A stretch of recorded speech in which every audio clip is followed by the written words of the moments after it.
অনেক দিন ধরেই না ডিম টোস্ট খেতে ইচ্ছা করছিল, জানো তো। বাইরের মতো না এরকম বাড়িতে হাজার চেষ্টা করলেও হয় না, তারপরেও আমি চেষ্টা করেছিলাম। আর আজকে জানো তো অনেকটাই না বাইরের মতোই খেতে হয়েছিল, মানে স্ট্রিটে যেরকম করে ডিম টোস্ট তৈরি করে।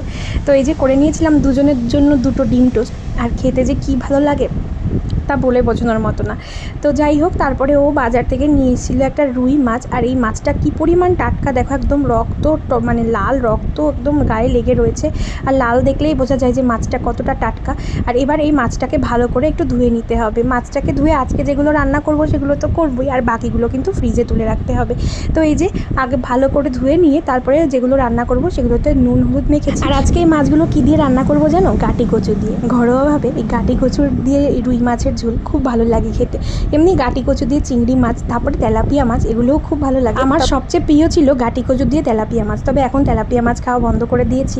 তো এই যে গাটি কচুগুলো সেদ্ধ করে নিচ্ছি, আর তারপরেই কিন্তু রান্নাটা করব। তার আগে আমি একটু কলা খেয়ে নিলাম। আর এবার যাব রান্না করতে। মাছের মাথাটা 2 খণ্ড করে দিয়েছে, তো ভালোই হয়েছে। 1 খণ্ড ও খাবে, 1 খণ্ড আমি খেতে পারবো। আর ওর জন্য কিন্তু দুপুরবেলা আবারও মাছ দিয়েছি, কারণ মাছের মাথায় 1 ফোঁটাও মাছ রাখে না। বললাম মাছ রাখতে, তারপরেও রাখে না।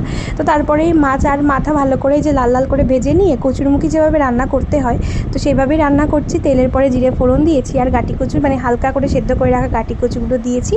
দিয়ে এর মধ্যে নুন হলুদ দিয়ে ভালো করে ভেজে নিলাম, আর কাঁচা লঙ্কা দিয়ে করব। তারপরে জল দিয়ে ভালো করে একটা ফুটিয়ে নেব। এটা না ফুটলে আলাদা একটা কালার চলে আসে। আর তারপরেই দেখো ও আমার জন্য নিয়ে এসলো একটা কেক। তো বিশ্বাস করো কেকটা এতটা টেস্টি বলে বোঝানোর মতন, আর ভীষণ সফট।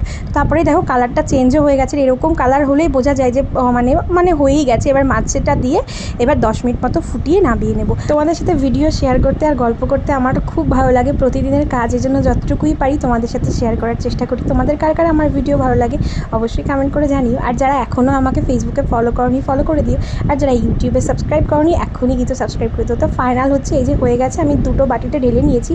কেমন হয়েছে কালারটা অবশ্যই জানিও কিন্তু।